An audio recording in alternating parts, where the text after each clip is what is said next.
was a Freemason, my grandfather was, so I asked to join, and they were delighted, and I had to have an informal interview, got asked a few questions, and then the date was set for when I joined.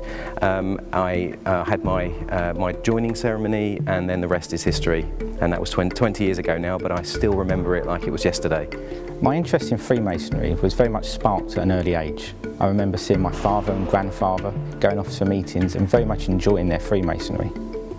I became very much attracted to the history and mysticism surrounding Freemasonry.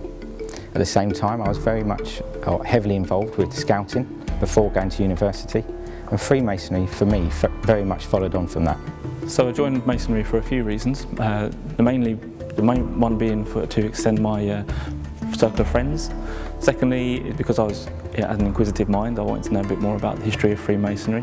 I was asked to join by a good friend of mine, my next door neighbour, and at the time he asked me to put a letter into the lodge that I was interested in joining, and what I could offer the lodge as a man, and the things that I could to bring. So once that was approved, that letter, I went in for a short interview, met some of the guys, and I was happily approved, which is great.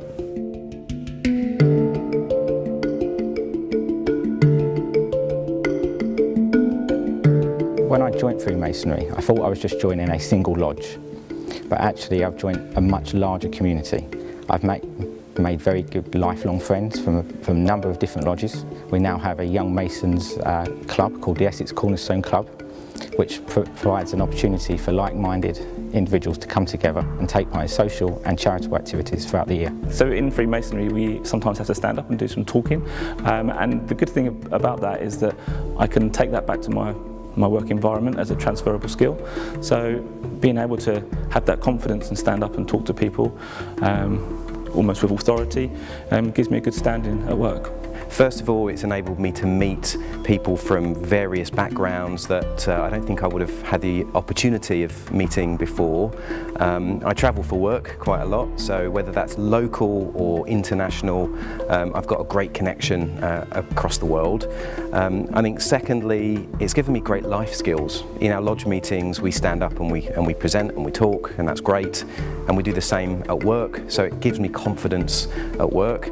And then I think the other thing is coming to our meetings is a good space away from the busyness of life and work in general.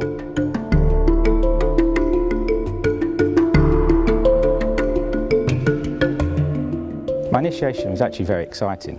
Although initially it appeared quite daunting, the actual ceremony itself was very personal and comforting, and something that I will remember and treasure forever. I was in a room with lots of people that I knew, lots of people that I didn't know. It was a warm, friendly environment. It was a fantastic story, it really was, which continues throughout your Masonic journey. And then after the meeting, we had a lovely meal and a few drinks, and I think that's what it's all about. My initiation ceremony is quite special, and it's special to every Freemason that joins. What I was blown away by was the amount of work that went in for that ceremony by lots of people that I'd never met before, and people that came up to you afterwards. You almost feel like a superstar afterwards, because everyone is there for you and for your initiation, and you'll automatically have these great friends around you, and friends for life.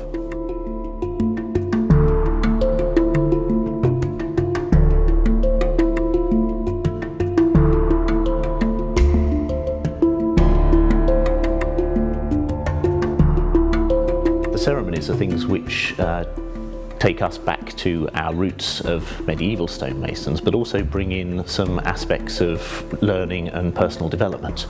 And there's three ceremonies that we do quite often.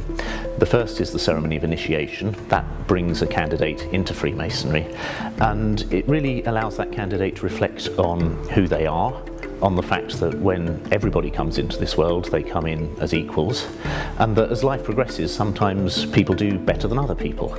And it teaches us that we need to be mindful of that and see what we can personally do to help out those people who are less well off than us. The second ceremony, or the second degree, that teaches us to better ourselves, to reflect on who we are how we fit into the world, how we can make ourselves better people through education. And then the final ceremony, the third degree, that teaches us that perhaps we only have so long on this world, that we're all mortal, and that we really need to make the most of our time here.